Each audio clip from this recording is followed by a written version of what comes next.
ಓಂ ಸಾಯಿರಾಮ್. ಅಧ್ಯಾಯ 37. ಚಾವಡಿ ಮೆರವಣಿಗೆಯ ವೈಭವ. ಶ್ರೀ ಗುರುಭ್ಯೋ ನಮಃ.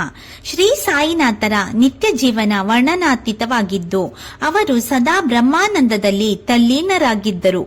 ಲೌಕಿಕದಲ್ಲಿ ಕಾರ್ಯನಿರತರಾಗಿದ್ದರು. ಸಾಗರದಂತೆ ಶಾಂತವಾಗಿ ಆಳವಾಗಿ ಧ್ಯಾನಮಗ್ನರಾಗಿರುತ್ತಿದ್ದರು. ಭಕ್ತರನ್ನು ಅನೇಕ ಕ್ಲೇಶ ಪರಂಪರೆಗಳಿಂದ ಕಾಪಾಡುತ್ತಾ ಶುದ್ಧ ಬ್ರಹ್ಮಚಾರಿಗಳಾಗಿದ್ದರು. ಬಾಬಾ ಅವರು ಮಲಗುವ ರೀತಿ ವಿಲಕ್ಷಣವಾಗಿತ್ತು. ಒಂದು ದಿನ ಮಸೀದಿ, ಇನ್ನೊಂದು ದಿನ ಚಾವಡಿಯಲ್ಲೂ ಅವರು ಮಲಗುತ್ತಿದ್ದರು. ಅವರು ಚಾವಡಿಗೆ ಹೊರಡುವಾಗ ಭಕ್ತರು ಮಸೀದಿಯಲ್ಲಿ ಭಜನೆ ಮಾಡಿ ಮೆರವಣಿಗೆಯಲ್ಲಿ ಅವರನ್ನು ಕರೆದೊಯ್ಯುತ್ತಿದ್ದರು. ಈ ಮೆರವಣಿಗೆಯಲ್ಲಿ ಬಾಬಾ ಅವರ ಮುಂದೆ ತುಳಸಿ ಬೃಂದಾವನ, ಸಣ್ಣ ರಥ, ಅಶ್ವ, ದೀಪಾಲಂಕಾರ ಎಲ್ಲವೂ ಇರುತ್ತಿತ್ತು. ಜಾತಿ, ಮತ, ವಯಸ್ಸು ಎಂಬ ಭೇದವಿಲ್ಲದೆ ಭಕ್ತರೆಲ್ಲ ಈ ಮೆರವಣಿಗೆಯಲ್ಲಿ ಭಾಗವಹಿಸಿ ಧನ್ಯರಾಗುತ್ತಿದ್ದರು. ತಾತ್ಯಾ ಪಾಟೀಲರು ಬಾಬಾ ಅವರನ್ನು ಸಿಂಗರಿಸಿ ಕೈ ಹಿಡಿದು ಕರೆತರುತ್ತಿದ್ದರು. ಕೆಲವರು ಅವರ ಇಕ್ಕೆಲಗಳಲ್ಲಿ ನಿಂತು ಚಾಮರ ಬೀಸುತ್ತಿದ್ದರು.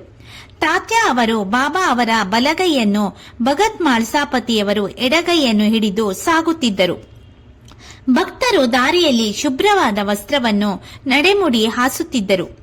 ಬಾಪು ಸಾಹೇಬರು ಬಾಬಾ ಅವರ ಹಿಂದೆ ಶ್ವೇತಚಕ್ರ ಹಿಡಿದು ಬರುತ್ತಿದ್ದರು. ಅವರ ಮುಂದೆ ಕುದುರೆ ಶ್ಯಾಮಕರ್ಣ ಅಲಂಕೃತವಾಗಿ ಹೊರಡುತ್ತಿತ್ತು.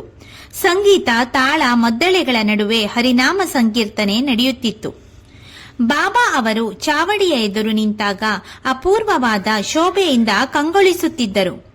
ಉತ್ತರಾಭಿಮುಖವಾಗಿ ನಿಂತು ದೈವಿ ಶಕ್ತಿಯನ್ನು ಆಹ್ವಾನಿಸುವಂತೆ ಕೈಗಳಿಂದ ಸಂಕೇತ ಮಾಡುತ್ತಿದ್ದರು.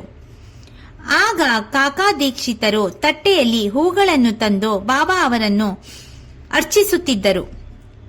ಬಾಬಾ ಅವರಿಗಾಗಿ ಶೃಂಗರಿಸಲ್ಪಟ್ಟ ಚಾವಡಿಯಲ್ಲಿ ಸಿಂಹಾಸನ ಸಿದ್ಧವಾಗಿರುತ್ತಿತ್ತು. ಭಕ್ತರು ಅವರಿಗೆ ನಿಲುವಂಗಿ ತೊಡಿಸಿ ಕಿರೀಟಧಾರಣೆ ಮಾಡುತ್ತಿದ್ದರು. ತಮಗೆ ಇಷ್ಟವಾಗುವ ರೀತಿ ಬಾಬಾ ಅವರನ್ನು ಗಂಧ ಹಚ್ಚಿ ಕೈ ಹಣೆಗಳಿಗೆ ಚಂದನ ಲೇಪಿಸಿ ತಾಂಬೂಲ ನೀಡುತ್ತಿದ್ದರು. ಶ್ಯಾಮ ಅವರು ಹುಕ್ಕ ಅಣಿ ಮಾಡಿ ಬಾಬಾ ಅವರಿಗೆ ಕೊಡುತ್ತಿದ್ದರು. ಅವರು ಒಂದು ಬಾರಿ ಚಿಲುಮೆಯನ್ನು ಎಳೆದು ನಂತರ ಶ್ಯಾಮ ಅವರಿಗೆ ನೀಡುತ್ತಿದ್ದರು. ಈ ಸಮಾರಂಭದ ನಂತರ ಭಕ್ತರು ಶ್ರೀ ಗುರುಗಳಿಗೆ ಹಾರತುರಾಯಿ ಅರ್ಪಿಸುತ್ತಿದ್ದರು. ಯೋಗಿಗಳು, ದೋಷದೂರರು ಆದ ಬಾಬಾ ಅವರಿಗೆ ಇಂತಹವುಗಳಲ್ಲಿ ನಿಜವಾಗಿ ಆಸಕ್ತಿ ಇರಲಿಲ್ಲ. ಭಕ್ತರ ಪ್ರೀತಿಗಾಗಿ ಅವರು ಇಂತಹ ಅಲಂಕಾರಗಳನ್ನು ಮಾಡಲು ಅವರಿಗೆ ಅನುಮತಿ ನೀಡಿದ್ದರು. ಕೊನೆಯದಾಗಿ ಬಾಪು ಸಾಹೇಬ್ ಜೋಗರು ಶ್ರೀ ಸಾಯಿನಾಥರಿಗೆ ಆರತಿ ಬೆಳಗುತ್ತಿದ್ದರು.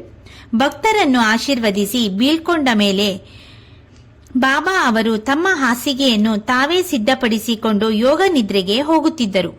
ಶ್ರೀ ಸಾಯಿನಾಥರ ಚಾವಡಿ ಮೆರವಣಿಗೆಯ ವೈಭವವನ್ನು ಪ್ರತಿ ರಾತ್ರಿ ಮಲಗುವಾಗ ಸ್ಮರಿಸಿದರೆ ಸುಖ ದೊರೆಯುತ್ತದೆ ಎಂಬಲ್ಲಿಗೆ ಶ್ರೀ ಸಾಯಿ ಸಚ್ಚರಿತೆಯ 37ನೇ ಅಧ್ಯಾಯವು ಸಂಪೂರ್ಣವಾಯಿತು.